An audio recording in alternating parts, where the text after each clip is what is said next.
Hello everyone, and welcome to The Art of the Deals. I am Brother Kenneth, yet again with you. We're going to talk about a Ouija board, the modern type. The old mechanical devices where the pendulum, people did table tipping, ask once for yes, twice for no, for the knocking. They did a various number of things to initiate communication, usually the more sensitive the device, like dangling a pendulum, or a slippery surface on top of a table. The sensitivity devices are usually what they used to use in the past. Now it's like they just go and buy a Radio Shack here and then do what's called the Shack hack, where they modify it to become a ghost box.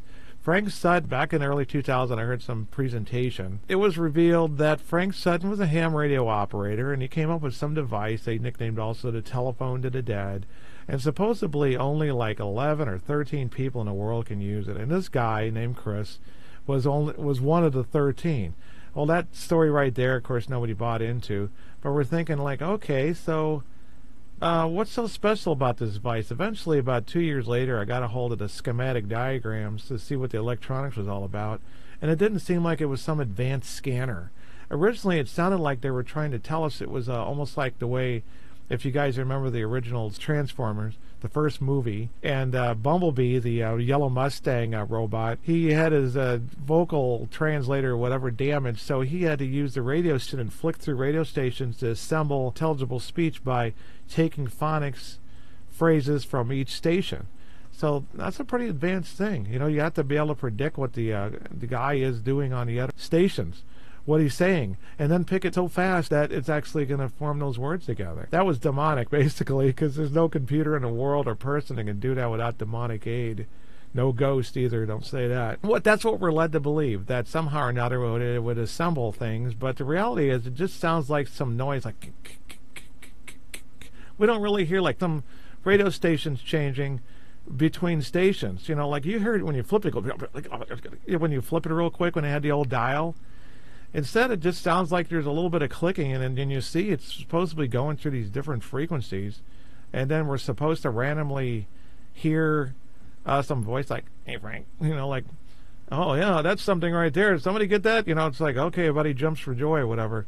But why would it need to go to all that trouble to begin with? I mean, because when I heard this, I knew that guitar amplifiers, AM/FM receivers, little pocket radios, intercoms, they all been demonized, infested. So speak through there has nothing to do with the electronics of the circuit. They're just taking advantage of that technology. So we're supposed to be, you know, impressed, but that's kind of stuff they came up with. Is I think they were ignorant then and are ignorant now. What's really going on is that any device with desire, we talk about in the other video, you have a desire to have a communication on this device. You've already given an invitation of a sort.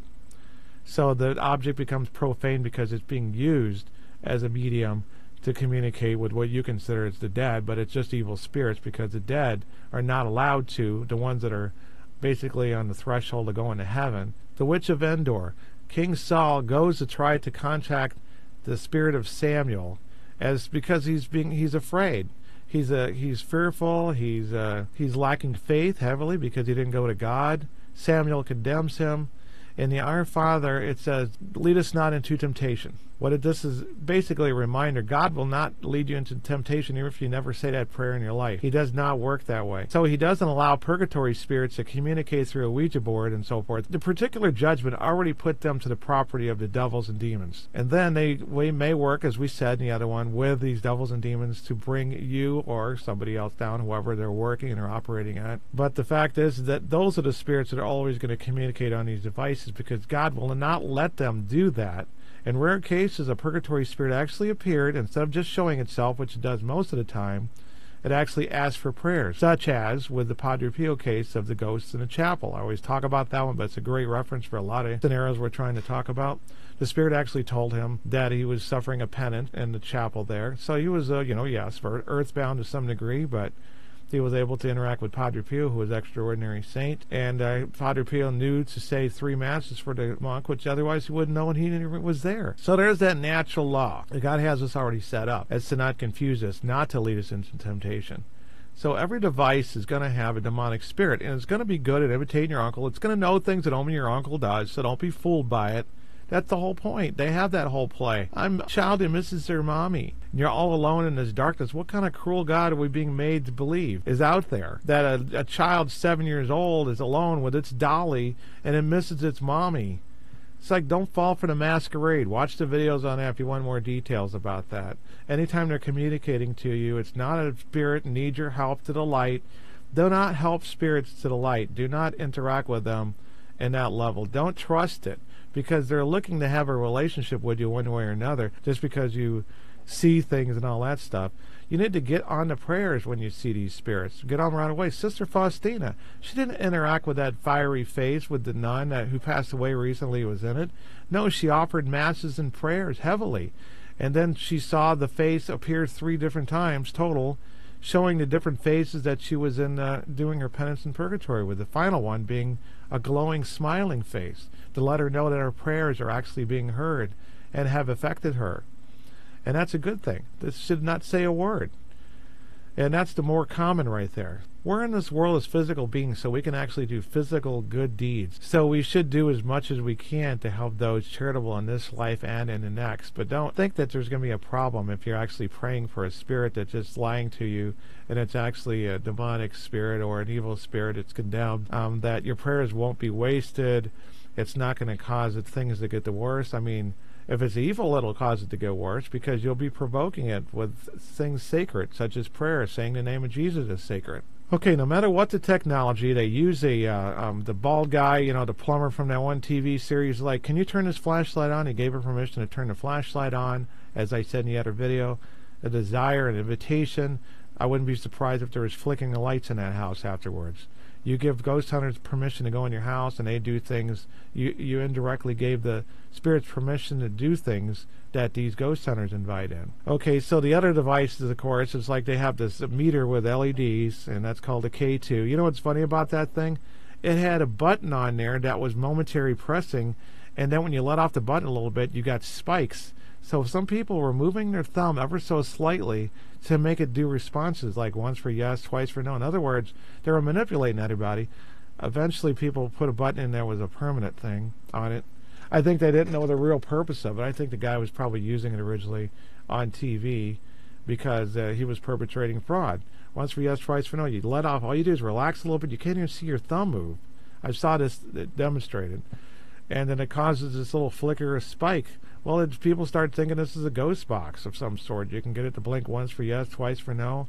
Same thing with the rocking meters, the analog meters, asking yes or no questions, and other devices as well. Anything that they can use to communicate. They think it's science, and they think it's because that it's for charity that somehow it's okay. Well, what have we learned back in the Old Testament again about Saul contacting the spirit of Samuel?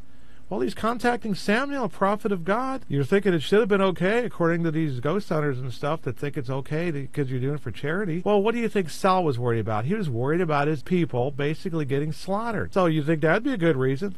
No, you can't. That's what this passage basically says in the Old Testament. So the Jews were taught this. You don't go to false gods and methods or whatever that are forbidden just because you justify it. In this case, Samuel showed up. I don't think he was conjured up. I think Samuel just showed up and condemned Saul for his actions. Saul just did one bad thing after the other, didn't he? So again, what we learned from that is even with good intentions, and it's not all about your intentions, although if you have bad intentions, it's going to be worse, but you can't get away with the ignorance of good intentions. The fact is that people know better on this stuff. And that you can't go to the devil with good intentions either. And some people have made deals with the devil, for one reason or another, for the sake of their family. Get me out of jail and I'll worship you. Yeah. Okay, so no matter what the device or the means, do not communicate with the spirits. If you think that you're one of these people who see purgatory spirits, basically is you can help them with their penance, but you don't say go to the light or here's how you do it. Take a right down there at the tunnel, make a left, ask the guy in the beard. You can't help these spirits. You need to pray. But some rare cases, like Padre Pio, he interactively was able to help him and then act on it. So there's always something you can do yourself if it's happening to some church mystic. There might be a few out there. I'm sure there's a few out there. I think we're going to end this topic on this right there.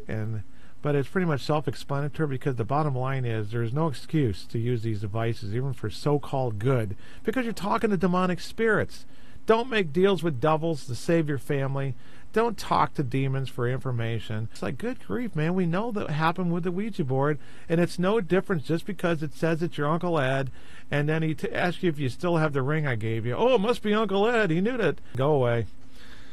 We'll see you next time on the Art of the Deals, and don't forget to listen and watch our live show on 8 o'clock Central, Sunday night, 9 p.m. Eastern, and you'll get to catch us live, ask questions live from the chat room, and so forth. Meanwhile, we'll put these out about every other day, and you can check in, subscribe, click on the little bell icon, so that you will know to return to watch the next video we put up. We thank you for attending our little class. So God bless everybody. We'll see you next time in The Real Deals, or rather, you'll see me. Take care.